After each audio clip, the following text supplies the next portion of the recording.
Welcome again to The Actor's Vow. This is Denise Forratrebat, and I'm so happy to have you here today.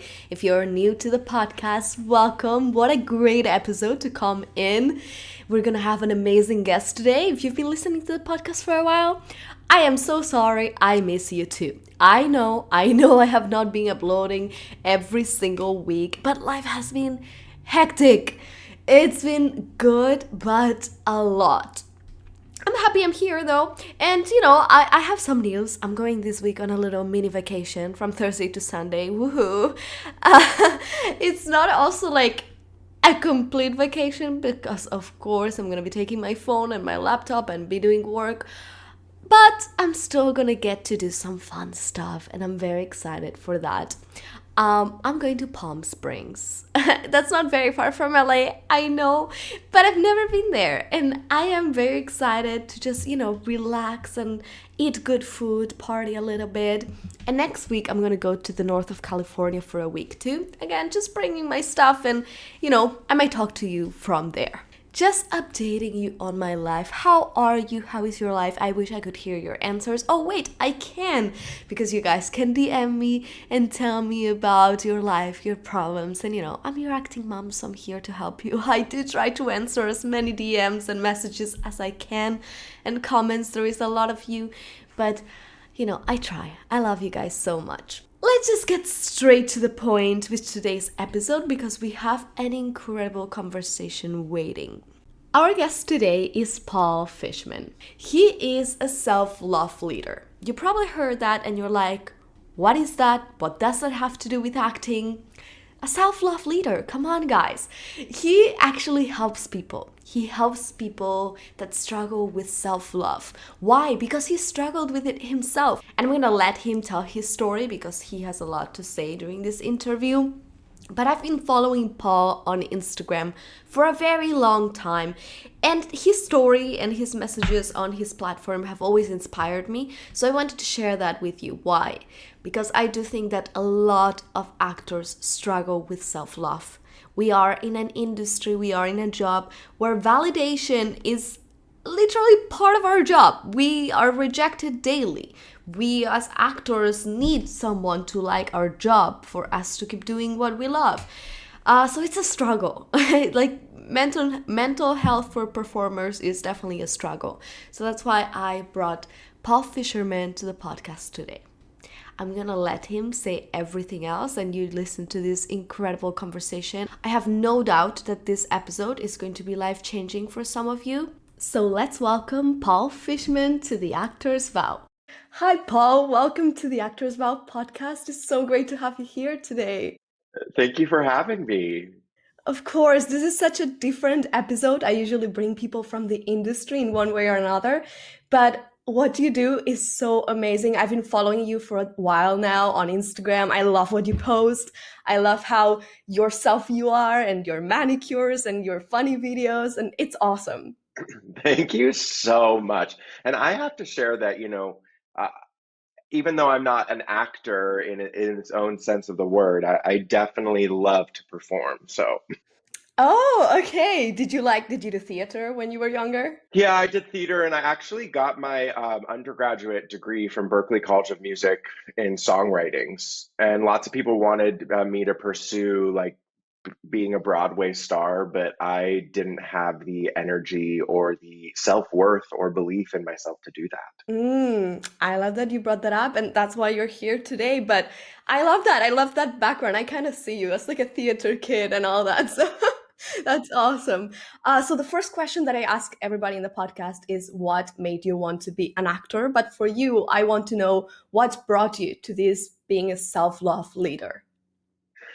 Yeah, so I mean, it really was my journey of not doing the things I wanted to do, right? For the first 25 years of my life, I was a people pleaser. I lived my life trying to meet up and match the expectations that I thought other people had for me. Meaning, I was operating from this place that I thought my parents wanted me to have this high-paying corporate job and the MBA from Stanford and all these types of things. And they really didn't want any of that for me. They just wanted my happiness. I thought that my friends wanted me to be able to pay for all of their meals and take them out and just like do all these things for them. And I realized that they just wanted to be with me. Like they didn't need all this other stuff. But because I'd been conditioned from a very young age to separate my needs from anyone else's and put everyone else's needs in front of mine, uh, I sacrificed a lot of myself for a decent chunk of my life. More of my life was spent sacrificing myself than I've lived. So one day I woke up really, really just unable to recognize the human staring back at me. I was looking in the mirror and I was like, who are you? You're not living your life for you. Yes, I could brag about the job. I was living in New York City at the time. I could brag about the job that I had. The relationship on paper was amazing and all of these other things, but I wasn't happy because I wasn't following my truth. And, to kind of like parallel this to what I think of like the journey of a performer and actor is like you really get to step into your truth when you say, these are the things I want to do, and I'm going to do them fully. And that was really my breaking point when I was looking in the mirror and being like, wow, I don't know this human staring back at me. And from there, it was just an everyday journey to get to know myself. And I find that a lot of people don't actually know themselves. We know ourselves through how others perceive us. And in the actor's realm and the performer's realm, like this is even amplified even more because you're looking for people to say you're good enough to play this part, or you're pretty enough, or your body looks this way and you're enough. And the real life hack and the real hack to finding pure joy is to give that to yourself instead of waiting for other people to do it for you. Right. And then when you had this breaking moment, I'm guessing something happened, or was it like over time? So it was like the real catalyst for me was being in a relationship that didn't serve me. It was emotionally abusive. It was really just playing into the toxic mindset that I already had and amplifying that. So I felt safe in that because this person was telling me all of the things that I'd been told my entire life or gleaned from other people or the media my entire life. So it felt really real and safe and comfortable. However, I was so sad inside. I would sit with them and I'd be like, I'm just not happy. They're like, well, if you don't understand that this is happiness, you'll never be happy. So it's like gaslighting. There was a lot of just like not allowing me to see my truth. And when I took the steps to leave that relationship, which was the first step, I moved out. We were sharing an apartment. I moved out. I couch surfed for almost 3 months so that I could still pay rent at the place because I'm a gentleman. And then from there, just the job that I thought that I wanted came knocking at my door. The community that I was looking for just kind of found me. I found an apartment that really allowed me to be me and didn't place any expectations outside of, hey, we expect that you pay your rent and your utilities, but other than that, be you, dude. Like we have no judgment of you. And that was really like this community piece was so empowering for me. Yeah. Yeah, I love that you brought us through all this, and it seems like it's a hard thing to do. I think we're used to, as you said, what you've been taught since you're little, and that's what's comfortable, and we think that sitting in that comfort is good. And if we leave that, it's so scary, right? Like what will happen? You didn't have an apartment, you had to sleep on couches for months, and that's so scary, and that's why people don't do it, right? Yeah, I mean, and the other thing to know is like this is my self-love journey. Your self-love journey might not look the same. In fact, it will not look the same. Because if your self-love journey looked exactly like mine, then my goodness, there would be no, it wouldn't actually be yours. So to kind of like take it back a few steps, like my definition of self-love is the word self is the individual and love means devotion.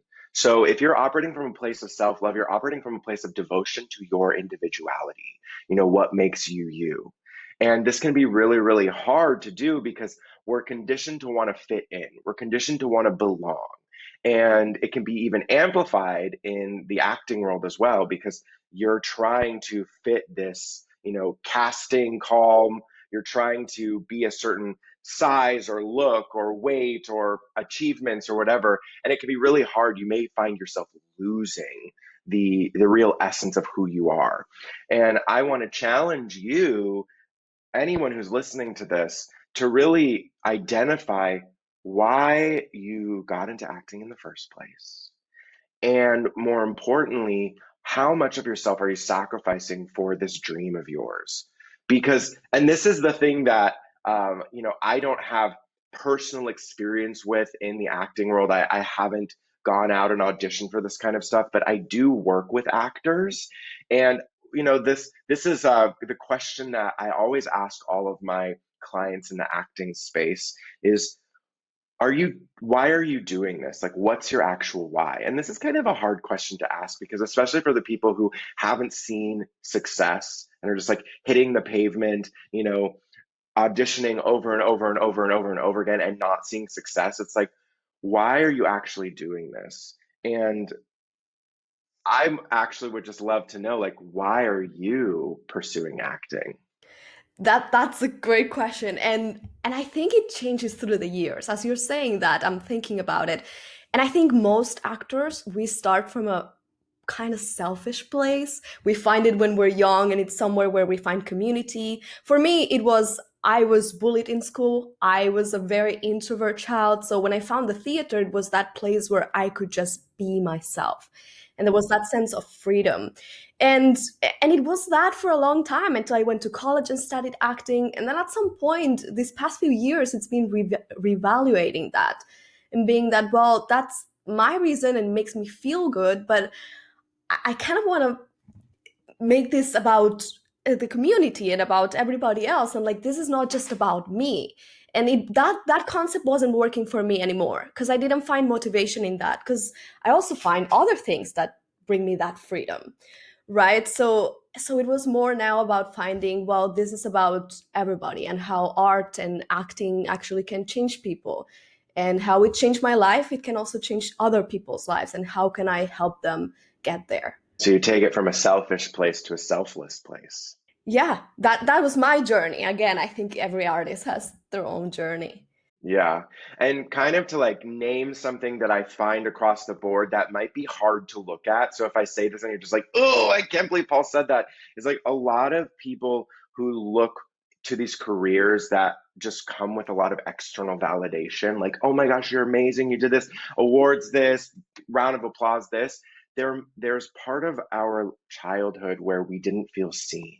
We didn't feel acknowledged by the people we wanted to be acknowledged. So we step into a career that's almost built in, right? You get to be seen, and if you amass the type of fame that a lot of us dream of, then so many people know you, so many people see you and acknowledge you. And this is like healing that childhood wound of not being seen, whether it be by our parents, our friends, our family, our teachers, our our high school drama teacher, who I think are like the worst breed of teachers for me personally. But when it comes to all this, like we're not feeling seen, so we go somewhere that we want to be seen. And really, if you're listening to this and you're just like, wow, I never thought of it that way, I would encourage you to start seeing yourself so that you no longer have to rely on other people to see you. And this is like a mind blowing moment where a lot of us sit and we'd be like, I don't know how to see myself. And that's where someone like me comes into play, where I can guide you, because this is the pillar of my foundational work. It's like you seeing yourself, acknowledging all of the work you've done to get to where you are right now, instead of focusing on all of the work that you still have to do. Absolutely. And I love that. And I know most actors struggle with that, the validation, right? If you don't get enough auditions, you're like, well, maybe I'm not talented. And it's so important to know your talent and your worth is not depending on how many auditions you get or if a director says you're great. So, yes, I love what you're doing. Yes. Um, let's go back to what you said about your parents and your friends and how you were trying to please them, because I think one of the biggest things we actors struggle with, and the first one, is when we're children or teenagers and we tell our families, I want to be an actor. And most of the times they're going to be like, no, you need to find something useful, you need to find something that's more stable. right? And I know a lot of us struggle with that, and then that's internal struggle, because as an adult it's hard, but as a teenager you trust your parents and you're like, maybe they're right. Should I follow what I want to do or do what they want me to do? Yeah. And this to itself is like kind of like the journey of all humans when we depart from the nest of our parents to taking care of ourselves.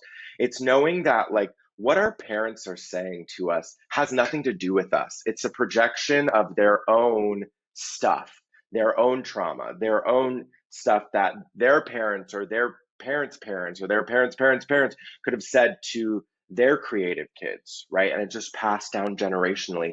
So of course, like as a 12-year-old ready to, start auditioning as a childhood movie star, which was literally my journey at 10 years old, I asked my dad for an agent for my birthday. I said, "Dad, I want an agent. I want to be a star." And he said, "No, son." And he said some really harsh things to me about myself. And really later on in life, when I confronted him about them, I said, "Hey, the things that you said to me really, really hurt me. And it made me feel like you didn't believe in me." He was like, "I was just trying to protect you because I didn't want you to end up like the Lindsay Lohans of the world who are childhood stars and then like going down this dark alley path."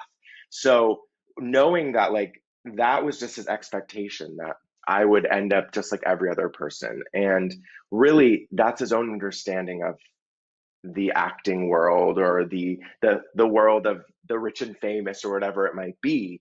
And within that journey of coming to terms with the fact that my what my parents are saying to me has nothing to do with me, I got to decide whether I believe that or not. And this is how we really reframe and reshape our world, because you might have been told from every which angle, "Oh, acting isn't a stable career. You're just going to be waiting tables for the rest of your life, like chasing that one big, break or whatever it is." And like, yes, that's the perception from the media that's shared. That might be your perception, and then when I come to find out later on in life when I'm having conversations with my dad, is that he wanted to be a performer. He wanted that, but because of the way that life went for him, he didn't have that opportunity. He didn't give himself the space. He married my mom, they got pregnant with me, and he had to figure it out. And he had like a band that he wanted to take all the way, and it was like one of those like, "Oh, is that really music?" Type of but um he had those dreams, and life got in the way, and his dreams were, for lack of a better word, crushed. So sometimes, and this is really, really, my dad and I have done a lot of work around this, but sometimes his projection of his dreams that were lost onto mine, he would rather me go down the same path that he knows and understands. He knows what it's like to build a business. He knows what it's like to work in the corporate world. He doesn't know what it's like to be a performer. He didn't give himself the permission to know. So he's just operating from this playbook that he's had for his life. So when people give you opinions about things they've never experienced, it's really important to acknowledge that piece of it. They've never experienced it, okay? Or your parents might have been in like a high school musical but not gotten cast in the role that they wanted to be cast in, and it forever traumatized them, and they just want to protect you from not from never experiencing that pain. And these are the types of things that we have to, as humans, understand in life, that nobody knows you better than you. We're told that that's not the case. Like, why you're wanting to be an actor. You know why you have these dreams. You know why you're doing the things that you're doing. And that's all you need. Period. End of sentence. Yeah, I love that. That was very inspiring. But I also think it's beautiful because you are getting now to break that cycle. I feel like for years, right? And things are changing so much now, where we are at a point where you can really do anything you want that makes you happy, and that can be your job. But back in the days, it was like our parents, yeah, like that's unstable. You can't do that. You're not gonna make money. That was the goal, making money. And you now, your dad maybe didn't get to follow those dreams, but you are doing it in your own way, and that's beautiful to just break that cycle and living your truth. And within that journey, just saying yes to yourself can be so empowering. Even if it's just like, I just want to move to LA. I just want to try this out. Give yourself permission to do that. If you can do it, and don't put any expectation on it, right?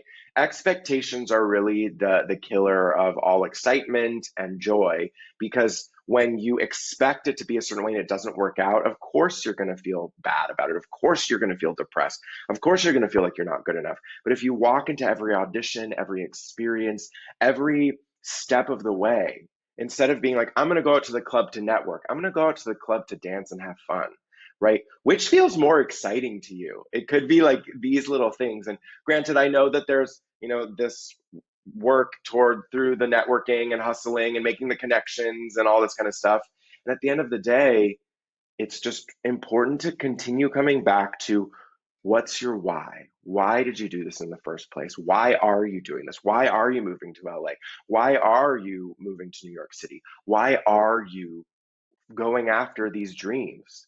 Where are they rooted in? Because sometimes our dreams are rooted in needing external validation, and that's where it can get really muddy and messy. I was gonna say, I was putting the two words together. Really muddy. Man. Yeah, for sure. Yeah, and I think the other side of that also, then it comes to the moment where I think a lot of artists question themselves like, wait, is this my true calling? Or is this me seeking validation and this story I've been telling myself for years? So, do you have any tips on how to answer that question? Like, what is your true calling? How do you find that? Well, this is a great question. I actually think that it'd be great to kind of give an example of a story of a client that I worked with. So, my program is called the Self-Love Diet, and it's a 6-month journey to learning how to habitually nourish the devotion to your individuality. So, the word diet just means habitual nourishment. It has nothing to do with food or exercise. It's all about learning those habits that are going to keep your soul nourished. So, that's why I called my program the Self Love Diet. And within this journey, I had a woman come through who she's a mom, and she had kind of lost her way on this journey and actually wanted to be, something bigger. She wanted to create a name for herself on social media. And she was loving sharing little stories like mom stories, but it wasn't really aligning up for anything. And when she started on the journey, the first pillar of my program is self discovery. So I'm asking you to look at your life and kind of zoom out and be like, what parts of my life am I living for me? And what parts of my life am I living for other people? And my client acknowledged that there was this cycle that she was living in where she lived during the day, she was super mom, right? She was taking care of her kids, and her children's identity was her identity. And then at night, she was the mommy blogger, and she was posting about her kids, but using her kids' identity to kind of create her own identity and put it out to the world. So really, she realized in this cycle of day and night, day and night, day and night, that she wasn't really in touch with who she was and her why. So she came to my program because she was like, nothing's working. Nothing feels good. Nothing feels aligned for me. I'm not excited about this anymore. And I stepped into this for like an outlet. And as we discovered who she really was, we then stepped into the next pillar is self-awareness, becoming super aware of when she's not being this human that she's always wanted to be. And through the journey at around that point, she started realizing that she was writing the mommy blog to get other moms to feel good, and she wasn't doing it to make herself feel good. And it can be these little like twists and turns in our journey to just break through stuff. So then she was like, I don't even like writing. Why am I doing this for other people? So then she started doing photos, and she put together this photo series during the pandemic of her and all of her kids and her husband. They were all dressed in monochromatic same colors. And it went viral on Facebook, and then it got picked up by news agencies and outlets. And she realized that, oh, wow, I was just having fun. I wasn't even expecting this to go viral. So this is like a long-winded story to give an example of how if you're not having fun doing it, if it doesn't feel easy and exciting anymore, because life is truly meant to be fun and easy. It's time to take a step back and acknowledge that there might be something you're doing that isn't truly aligned with who you are. So a tip would just be to sit down and really answer that question that I asked at the beginning of the interview. Why am I doing this? What's my why? And if your why is more inclusive of other people's whys than your own, that's where you get to look deeper. And also that it can change, right? Because we change as people. I think so many actors, even like you study acting in college, and it's like, well, I've studied acting, I've gone so far. Now I can't give up, right? Like I have to keep doing this. It's like, well, you're not the same person you were 4 years ago. Maybe now you want to be a director. Maybe now you want to do something completely different. It's completely fine to change. Absolutely. And I think that without evolution, we are cutting ourselves so short from our mass potential. And everything that you've experienced up until this point is shaping you into the human that you're meant to be. Right? Life is happening for us, not to us. And on the flip side, it might just be happening for you to really push and illuminate the things that you're meant to do. Right? So, for example, your acting career might be just running into a wall because you're really supposed to be like a coach for actors, right? You have this understanding of marketing yourself, but for some reason it's not working for you. But then you also find yourself more excited about the marketing aspect of getting an acting job than actually the acting. And these are things that you might be pushing down.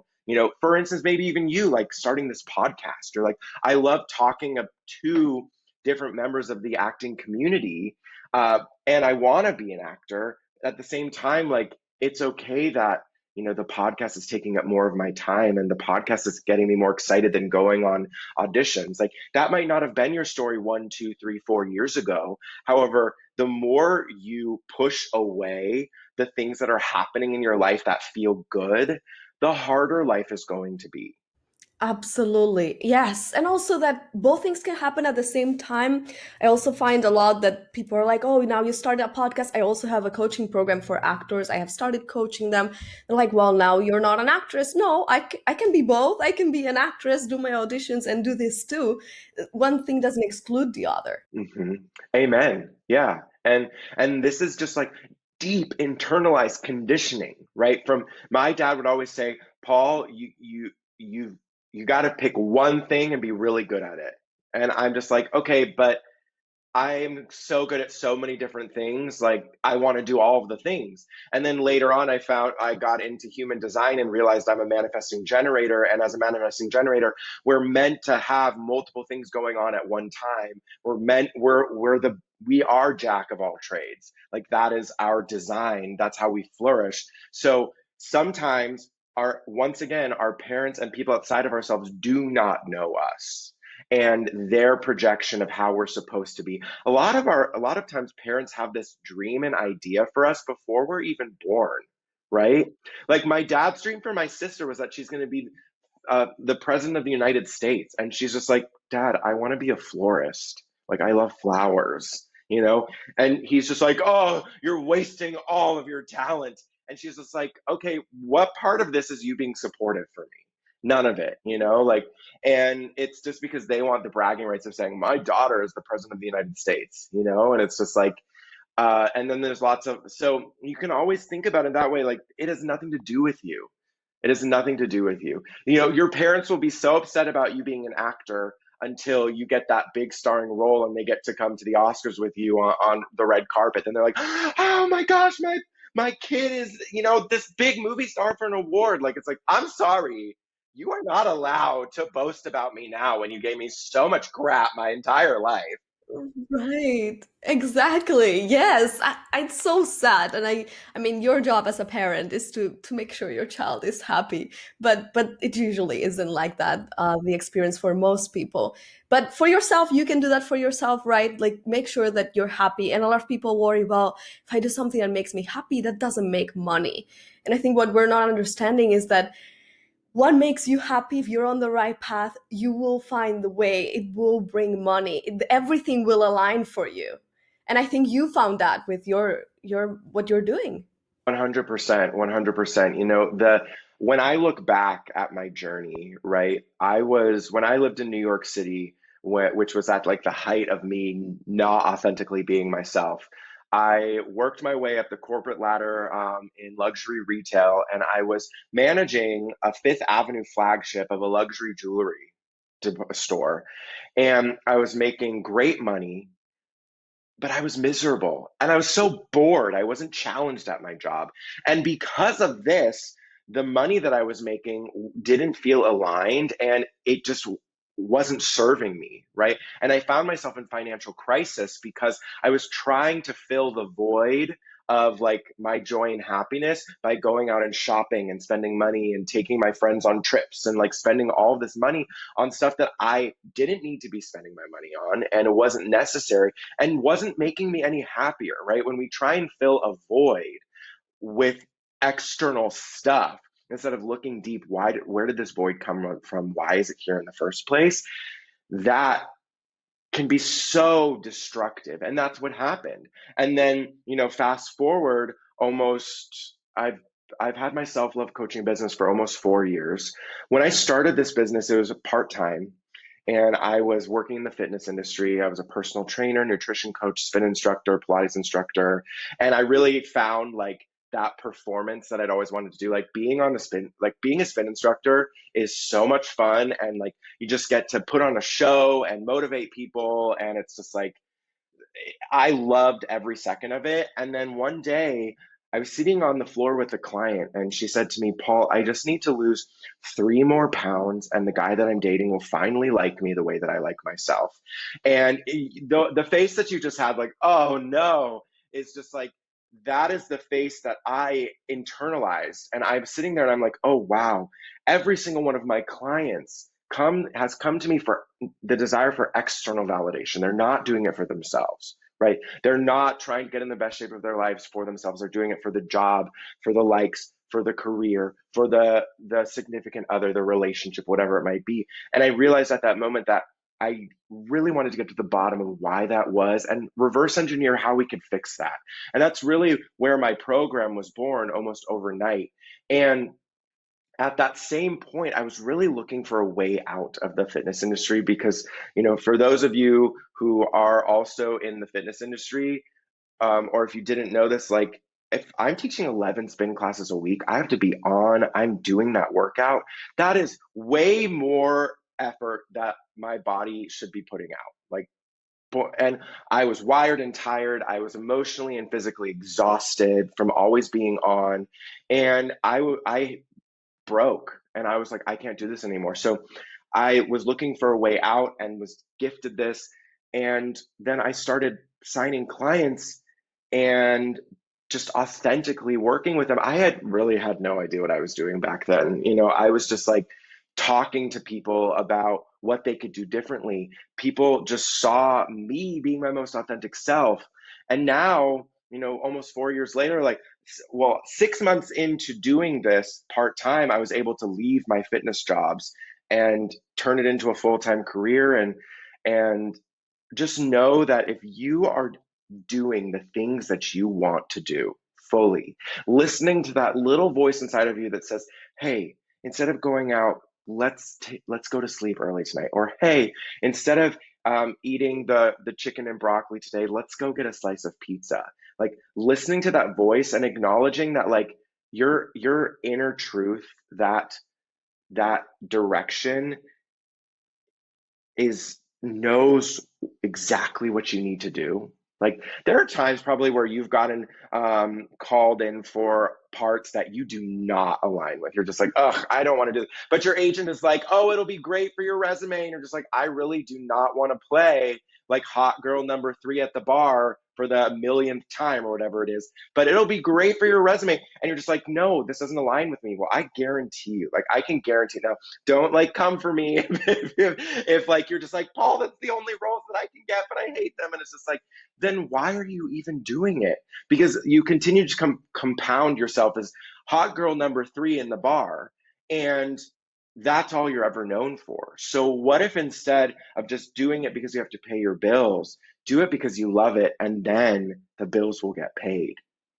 Absolutely. I always tell actors, as important as it is to say yes, also saying no. And I know it's so hard in the industry, like for roles like that or intimacy, like directors, like if you do this, like we're gonna give you the role, but that doesn't feel comfortable for you. And so many actors just say yes. They're so scared of saying no because they're looking for that. We are in an industry where we are not in control completely of our careers. We have to wait for somebody to cast us.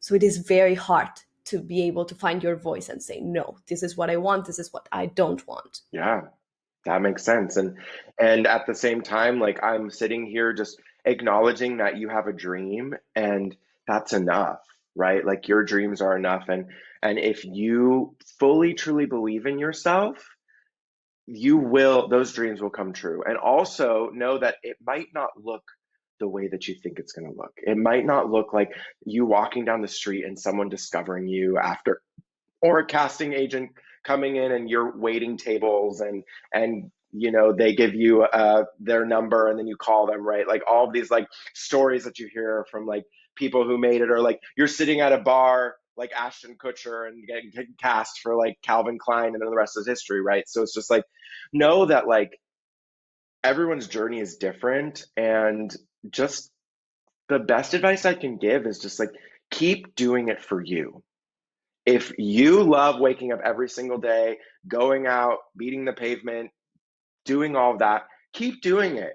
And then when it stops feeling good, then you get to reevaluate, and then you get to evolve, and then you get to say, okay, I'm going to pivot. I have a good friend of mine who is actually on my podcast, just landed a great role. And then he was like, you know what? I also want to be a life coach. Like, I feel really inspired to do that. I love therapy and I love talking to people, and I'm a great listener. So I'm going to do this. And he realized that just because he's choosing that doesn't mean that he can't choose acting as well. Yes, absolutely. And I think as an actor, it will also enrich you more.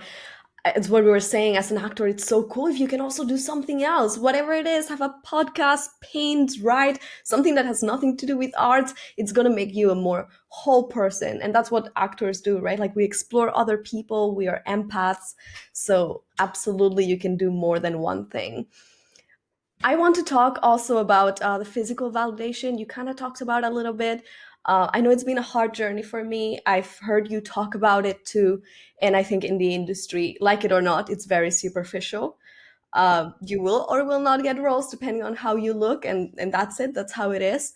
So, what has been your experience with that after you left your job as a physical trainer? And so, I mean, my relationship with my body has been a roller coaster ride my entire life. I've always been a bigger kid.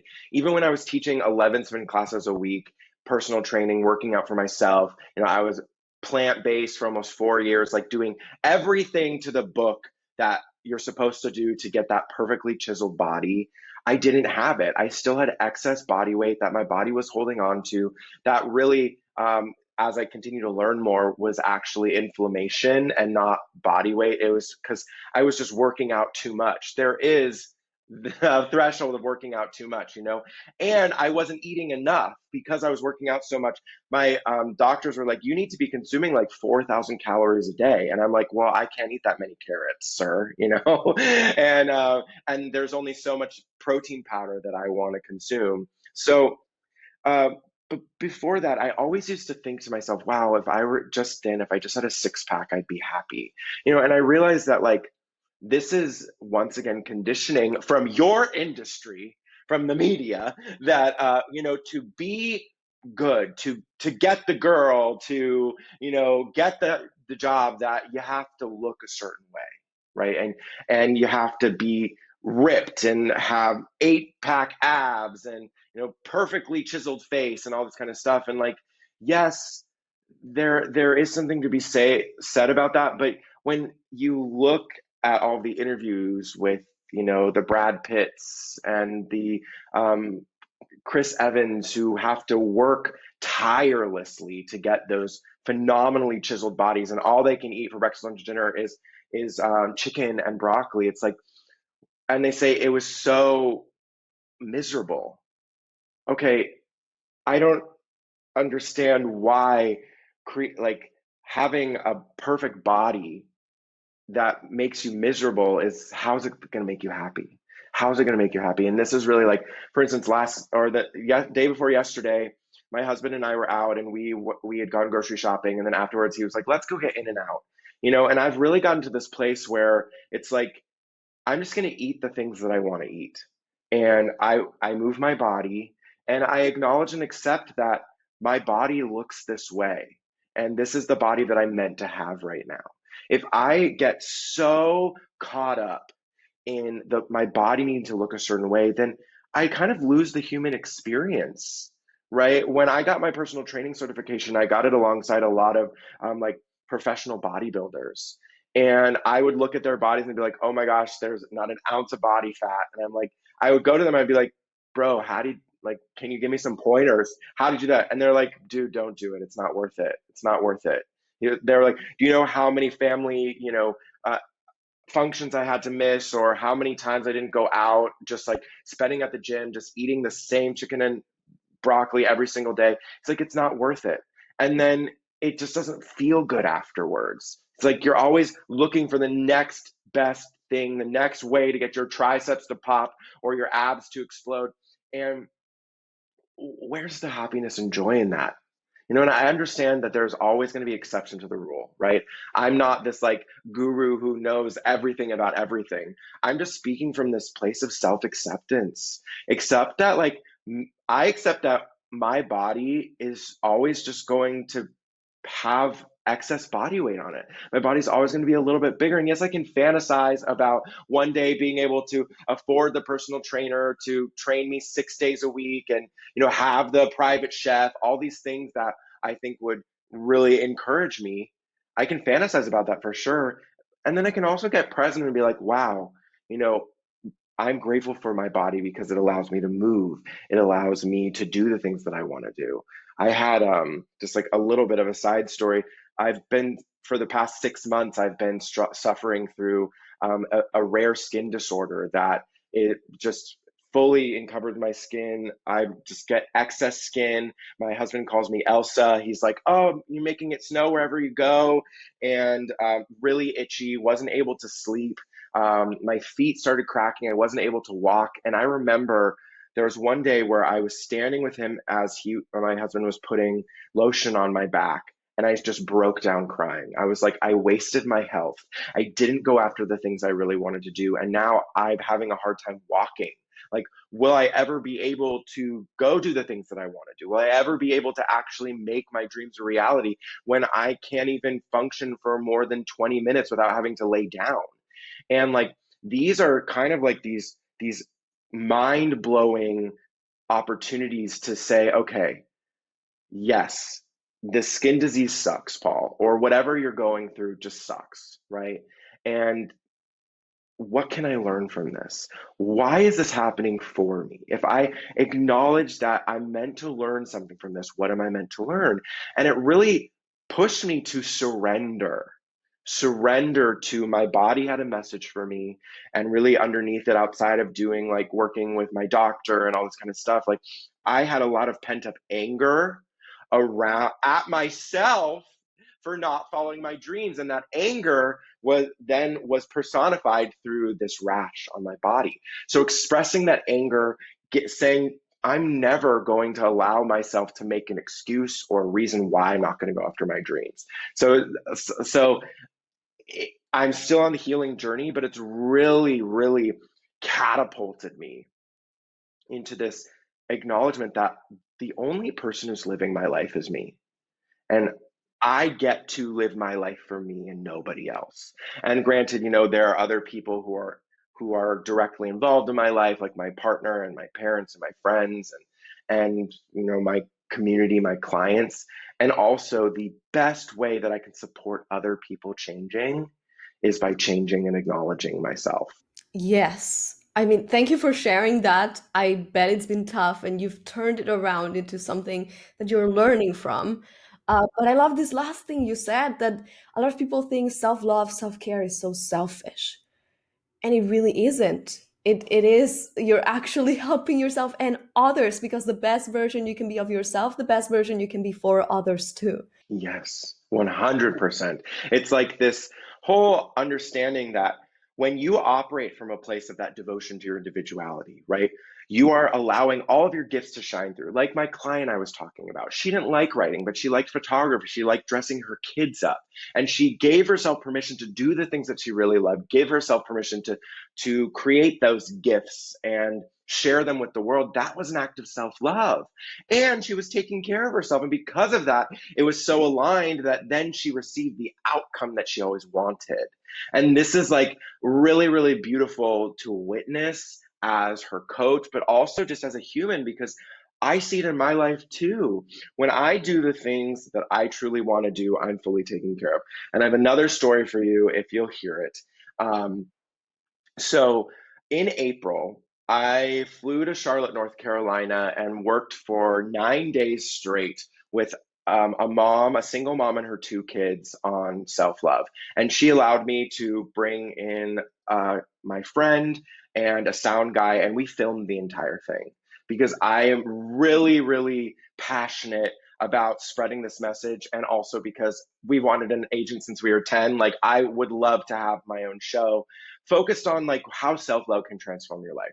So we did this in April, and at that time, like my rash was already like coming through, but like I felt so good and embodied doing this. And then when I got home, I kind of just like put all of the footage in a hard drive and kind of pushed it aside because I was like, oh no, I didn't feel well enough to sit and edit all of those 40 hours of footage down to, I don't even know how people take that much footage and create a pilot out of it, but we're working on it.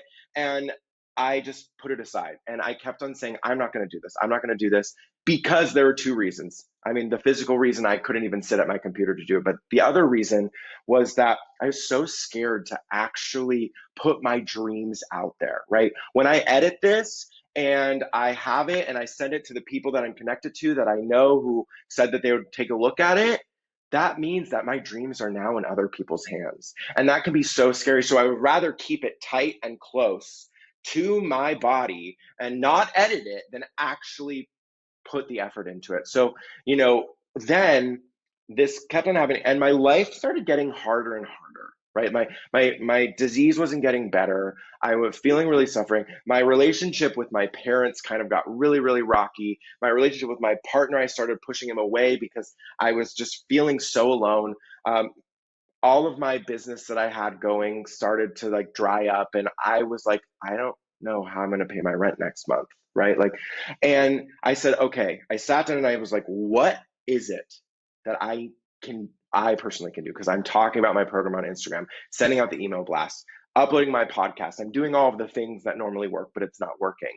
And I sit down and I'm like, there's only one thing that I'm not doing that I haven't tried, and that was sitting and editing this podcast, this video, this pilot, the show.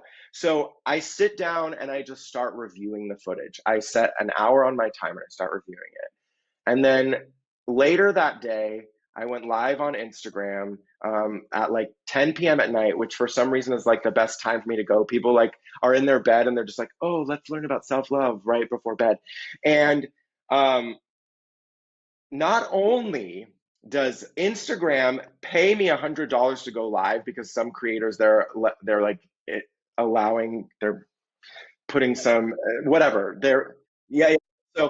So I made $100 from going live and I got 3 applications for my program, and then one person ends up paying in full a couple of days later.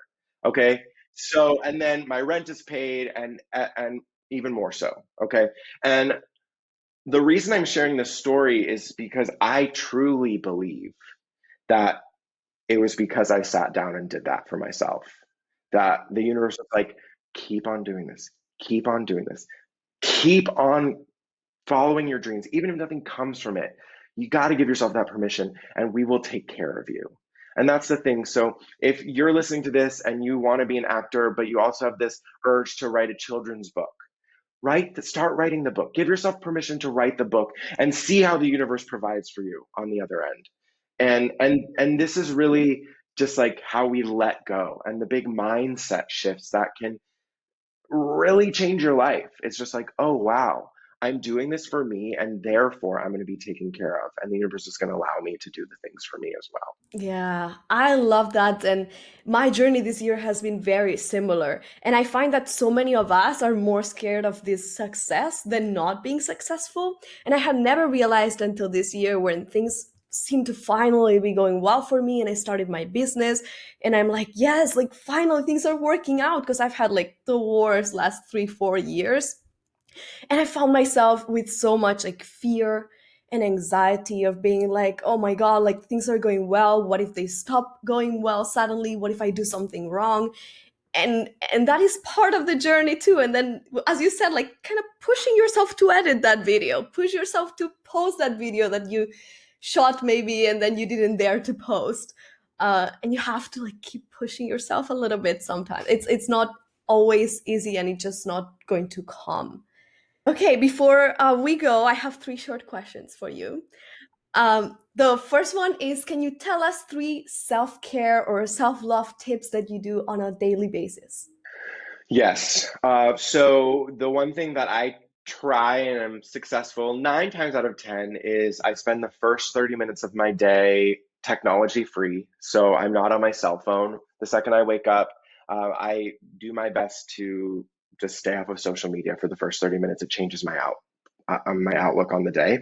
The other thing is I choose one thing every single day to do for myself that has no connection to anyone else. I just do it for me, whether that's drinking a glass of water in the morning, or maybe I piggyback off of the not being on my cell phone and mark that as that accomplishment as well. And the other part of self-care is I do my best to move my body every single day, whether that's just going on a walk with my dog or going to the gym.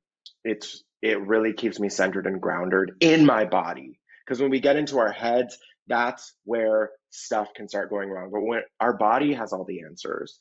And so I do my best to connect to my body. That's why I don't watch social media for the first 30 minutes because it really is cerebral for me. That's why I drink the water the first second that I wake up. That's why I always move. So it's to stay connected to my body. And therefore I can stay connected to my truth and my purpose. I love that. Those are great. Now tell us two songs that can make your day better anytime. Okay, two songs that can make me better at any time. Oh, they're right now. I really love like Soulmate by Lizzo. Like that'll always just like bring it up. I have a whole playlist on Spotify, like the Celebrate Self-Love playlist.